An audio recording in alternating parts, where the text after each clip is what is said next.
एक बार एक बहुत ही दुखी व्यक्ति एक महात्मा के पास आकर कहता है, मैं अपने जीवन से बहुत दुखी हूं। मैं अपनी बीवी, बच्चों और अपने परिवार को भी खुश नहीं रख सकता। मैं अपने लिए भी कुछ नहीं कर पा रहा। कभी कभी तो मुझे अपनी जिंदगी को खत्म कर देने के भी ख्याल आते हैं। आप इतनी साधनाएं करते हैं, इतनी तपस्या करते हैं, क्या आप मुझे कोई ऐसा मार्ग बता सकते हैं जिससे मैं अपने बुरे वक्त से बाहर आ सकूं? मेरा बहुत बुरा समय चल रहा है। 2 वक्त की रोटी का इंतजाम करना भी मेरे लिए बहुत मुश्किल हो गया है। अब आप ही बताएं कि मैं ऐसे वक्त में मैं जिंदा रहूं तो कैसे रहूं? कैसे अपने परिवार को खुश रखूं?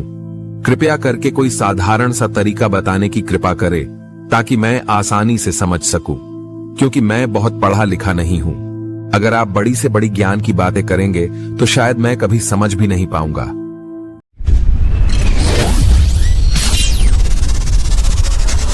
ये सुनकर महात्मा ने मुस्कुराते हुए कहा कि तुम एक काम कर सकते हो।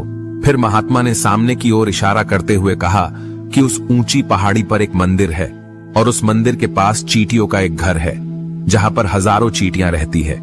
तुम्हें सुनने में बड़ा अजीब लगेगा, लेकिन वो चींटियां उस मंदिर की जमीन को खराब कर देती है, उस मिट्टी की उपजाऊ शक्ति को खत्म कर देती है, जिसके कारण वहां पर कोई भी पेड़ या कोई भी घास पनप नहीं पाती है। तुम मेरा एक काम करो, उसके बाद मैं तुम्हें तुम्हारे सवालों के जवाब दूंगा। तुम 7 दिन तक रोज उस पहाड़ी पर जाओ और उस चींटियों के घर को तहस नहस कर दो, उसको तोड़ दो। जब भी तुम्हें कोई चींटियों का घर दिखे मंदिर के आसपास तो उसे वहीं पर तहस नहस कर देना।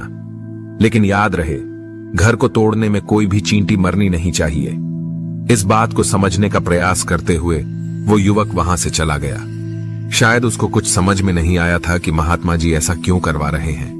तो वो उन चींटियों पर अन्याय कर रहे हैं, उनका घर तोड़वा रहे हैं, उन्हें नुकसान पहुंचा रहे हैं। आखिर कौन महात्मा ऐसा करेगा? लेकिन फिर भी उस महात्मा की बात मानते हुए वो अगले दिन से ही पहाड़ी पर जाना शुरू कर देता है। जब वो पहले दिन पहाड़ी पर पहुंचता है तो देखता है कि बहुत सारी चींटियां अपना खाना जुटाने में लगी हुई है। सारी चींटियां कतार से चल रही है और अनाज के छोटे छोटे कण उठाकर अपने घर में जमा करती जा रही है। ये देखकर पहले तो उस युवक का मन कमजोर पड़ गया। उसने सोचा कि ये इतनी मेहनत करके अपना घर भर रही है और मैं इनके घर को तबाह कर दूंगा तो इनको कितना बुरा लगेगा। लेकिन फिर उसने उस महात्मा की बात याद करते हुए उस घर को तोड़ना शुरू कर दिया। जल्द ही चींटियों में हाहाकार मच गया। वो इधर उधर दौड़ने लगी। अभी तक जो कतार से चल रही थी अब वो बिखर गई और इधर उधर अपनी जान बचाने के लिए भागने लगी। थोड़ी देर में घर टूट गया और सारी चींटियां इधर उधर छुपने के लिए भाग चुकी थीं। ये करने के बाद वो युवक दुखी मन से वापस अपने घर पर लौट आया। उसका मन परेशान था, दुखी था, पश्चाताप से भरा हुआ था। फिर उसने अपने बिस्तर पर रात में लेटे लेटे ही सोचा कि अब तो उन चींटियों का घर तबाह हो चुका है, अब वहां वापस जाने का क्या फायदा होगा, क्योंकि चींटियों का घर तहस नहस करने के लिए महात्मा जी ने कहा था, जो मैं कर चुका हूं। लेकिन फिर कुछ सोचकर अगले दिन उसने फिर से जाने का निश्चय किया और अगले दिन सुबह सुबह उठकर वो वापस उसी पहाड़ी पर पहुंच जाता है। पहाड़ी पर पहुंचकर वो उसी जगह पर पहुंचता है जहां पिछले सुबह उसने उस घर को तहस नहस कर दिया था। लेकिन वो ये देखकर चौंक जाता है कि उन चींटियों ने फिर से अपना घर उसी जगह पर बना लिया था और अब वो फिर से अपने घर के लिए सामान इकट्ठा करने में जुटी हुई थी। उस आदमी को देखकर लगा कि ये चींटियां कितनी मूर्ख है। इनको पता है कि कल ही इनका घर इसी जगह पर तबाह किया गया था और उसी जगह पर उन्होंने अपना नया घर भी बना लिया। और ये सोचकर वो आदमी हंसने लगा। लेकिन फिर से महात्मा की बात याद करते हुए उसने उन चींटियों का घर फिर से तबाह करना शुरू कर दिया। फिर से उन चींटियों में हलचल मच गई और थोड़ी देर में वो चींटियां इधर उधर अपनी जान बचाने के लिए भागने लगी। कुछ ही देर में उनका घर फिर से नष्ट हो गया और वो युवक थोड़ा संतोष के भाव से कि इस बार तो मैं अच्छी तरह से उस घर को तबाह कर दिया है, अब तो वो चींटियां यहां पर अपना घर बना ही नहीं पाएंगी। इसीलिए जाने से पहले उसने उस घर पर ठंडा पानी भी डाल दिया ताकि चींटियां वहां पर अपना घर न बना सके। और इस तरह अपना कर्म पूरा करके वो युवक फिर से अपने घर लौट आया। आज रात में सोते वक्त फिर से वो युवक यही सोच रहा था कि क्या महात्मा ये सही काम करवा रहे हैं?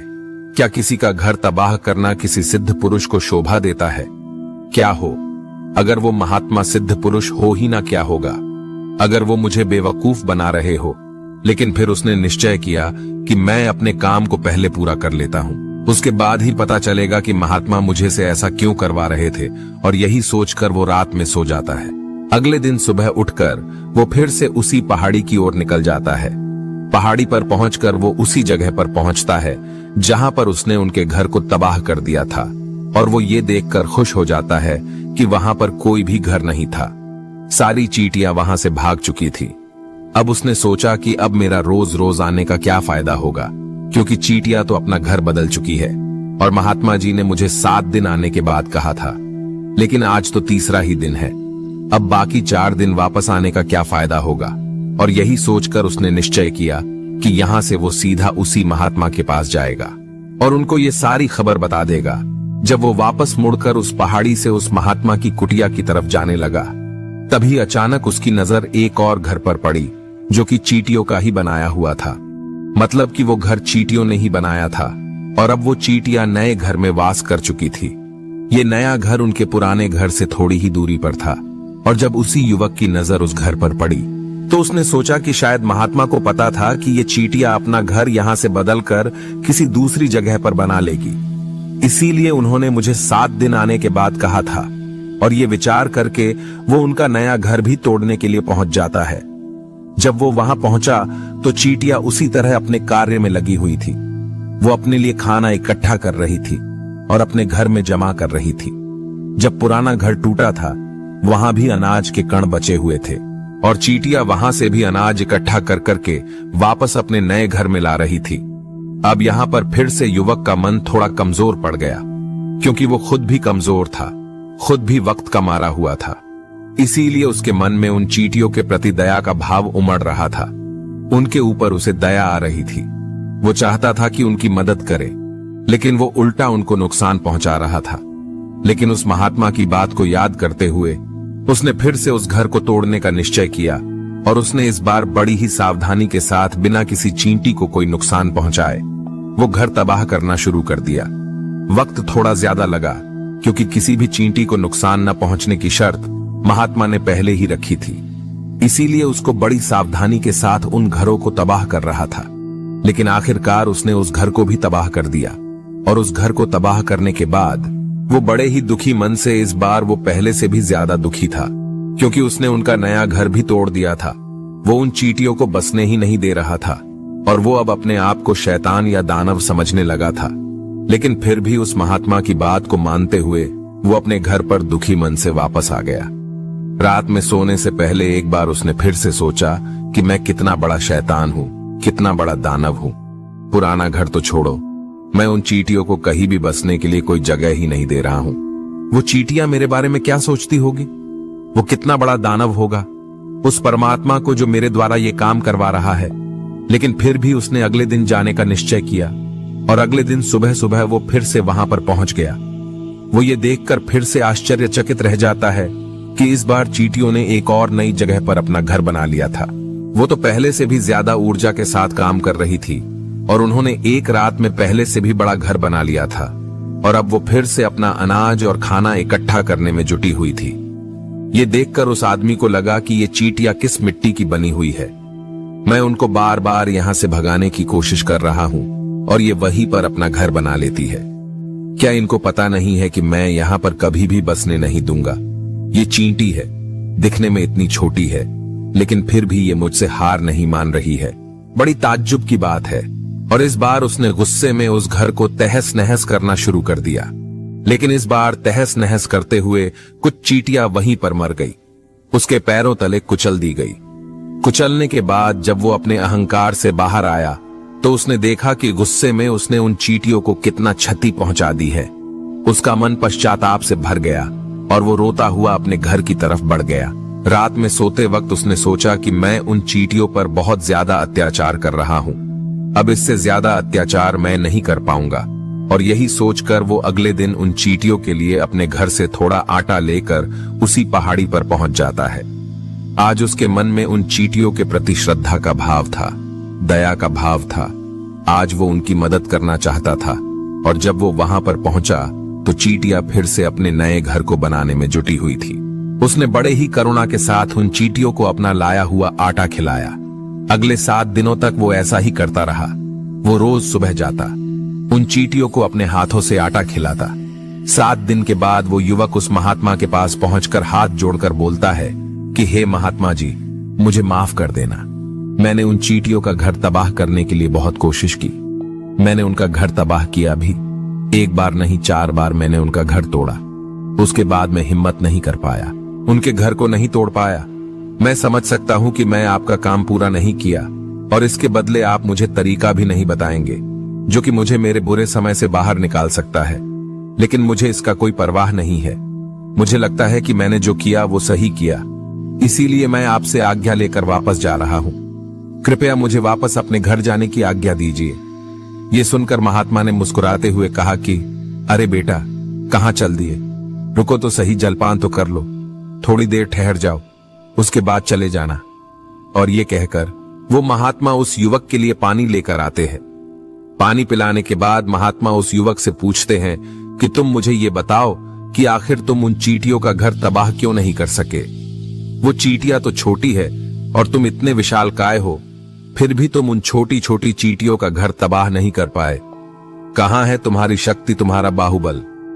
इसका जवाब देते हुए उस युवक ने कहा कि हे महात्मा, मैंने उन चींटियों का घर तबाह कर दिया था, बार बार किया था। एक बार तो अपने गुस्से में उन चींटियों को भी हानि पहुंचा दी थी, लेकिन जिस दिन मैंने उनको हानि पहुंचाई उसी दिन मुझे लगा कि मैं उनको क्यों हानि पहुंचा रहा हूं, क्यों इनको इतनी तकलीफ दे रहा हूं, और उसी दिन से मैंने उनको क्षति पहुंचाने की वजह, नुकसान पहुंचाने की वजह उनकी सहायता करनी शुरू कर दी। ये सुनकर उस महात्मा ने कहा कि ये ही तो सीखने की बात है। एक छोटी सी चींटी हमें जीवन का संदेश दे जाती है। मैंने तुम्हें उन चींटियों का घर तबाह करने के लिए नहीं भेजा था, मैंने तुम्हें भेजा था ताकि तुम उन चींटियों से कुछ सीख ले सको। तुम्हें क्या सीख मिली? उन चींटियों से क्या मुझे बता सकते हो? यह सुनकर उस युवक ने पूरी कहानी बयां कर दी। पूरी कहानी सुनने के बाद महात्मा ने मुस्कुराते हुए कहा कि बेटा, पहली सीख जो इन चींटियों से ले सकते हैं वो ये थी कि तुमने कितनी ही बार उनके घर को तोड़ने की कोशिश की, कितनी ही बार प्रयास किया कि उनके घर तबाह हो जाए, लेकिन वो हर बार अपना नया घर बना लेती थी। उन्होंने कभी भी हार नहीं मानी। अगर वो हार मान लेती तो वो चींटियां तुम्हें वहां पर नहीं मिलती। जीवन कार्यशीलता का नाम है, लेकिन हम मनुष्य 1-2 बार हार मिलने पर ही टूट जाते हैं, हताश हो जाते हैं और फिर जीवन में प्रयास ही नहीं करते। और कुछ लोग तो अपनी जिंदगी को खत्म करने को उतारू हो जाते हैं। लेकिन जानवरों में तुमने एक बात देखी होगी कि वो अपना जीवन खुद से कभी खत्म कर ही नहीं सकते हैं। तुमने कभी नहीं सुना होगा कि किसी जानवर ने आत्महत्या कर ली, चाहे वो जानवर कितना भी भूखा क्यों ना हो, कितना ही दुखी क्यों ना हो, लेकिन वो अपने जीवन के लिए हमेशा संघर्ष करता रहता है। लेकिन वही दूसरी तरफ हम मनुष्य 1-2 बार हताश होने पर ही अपना जीवन खत्म कर लेते हैं। जीवन तो कर्मशीलता है, कर्म करने का नाम है। जीवन और मृत्यु आखिरी विश्राम है, परम विश्राम है। इसीलिए मृत्यु से पहले कर्म करना कभी मत छोड़ना, क्योंकि मृत्यु के बाद तो तुम परम विश्राम में चले ही जाओगे। तो उससे पहले कर्म करना क्यों छोड़ रहे हो? क्यों हताश हो रहे हो? अगर तुम्हारा एक घर टूट गया है तो दूसरा घर बनाने का प्रयास करो, कोशिश करो, और कोशिश करने वालों की कभी हार नहीं होती। ये तुम उन चींटियों से देख चुके हो। देखने में तुमसे कितनी छोटी है वो चींटियां और तुम इतने बड़े हो, लेकिन उनका मन तुम्हारा मन से इतना बड़ा है, इतना विशाल है, इतना दृढ़ संकल्प है कि इतनी बार घर टूटने पर भी उन चींटियों ने कभी हार नहीं मानी। दूसरी सीख ये है कि जब भी हमारे ऊपर बुरा समय आता है, हमें लगता है कि ये समय कभी नहीं जाएगा, ये समय मेरे जीवन को बर्बाद कर देगा, मुझे कभी नहीं जीने देगा। और अपने इन्हीं ख्यालों से, अपने इन्हीं विचारों से, जिसका असलियत में कोई भी अस्तित्व नहीं है, वो सिर्फ विचार है, और वही विचार हमारे मन को दुखी कर देती है, और इसीलिए हम प्रयास करना भी छोड़ देते हैं। लेकिन तुम खुद सोचो कि बार बार प्रकृति हमें क्षति पहुंचाएगी, नुकसान पहुंचाएगी, लेकिन कब तक पहुंचाएगी? अगर हम बार बार फिर से उठ के फिर से नया प्रयास करते रहेंगे तो प्रकृति भी हमारे सामने घुटने टेक देगी, और वो भी एक दिन हमारे ऊपर दयावान हो जाएगी, कृपालु हो जाएगी, और वो हमें सब कुछ देने लगेगी जिसकी हमने कभी कामना की थी। तुमने खुद देखा कि तुम उन चींटियों को तबाह करने के लिए पहुंचे थे, लेकिन बाद में तुम ही उन चींटियों को अनाज और आटा देने लगे, तुम ही उन पर कृपालु हो गए। क्यों हुए? क्योंकि तुमने देखा कि वो चींटियां हार ही नहीं मान रही है। इसी तरह अगर तुम भी अपने जीवन में कभी हार नहीं मानोगे तो एक न एक दिन ये प्रकृति तुम्हें वो सब कुछ देगी जो तुम अपने जीवन में पाना चाहते थे। इसीलिए 2 सीख याद रखना, कर्मशीलता कार्य करते जाना, और दूसरा कि एक न एक दिन प्रकृति तुम्हारी उस कर्म का परिणाम तुम्हें जरूर देगी। तो दोस्तों, मैं आशा करता हूं कि आपको इस वीडियो से काफी कुछ सीखने को मिला होगा। तो फिर मिलते हैं अगले वीडियो में।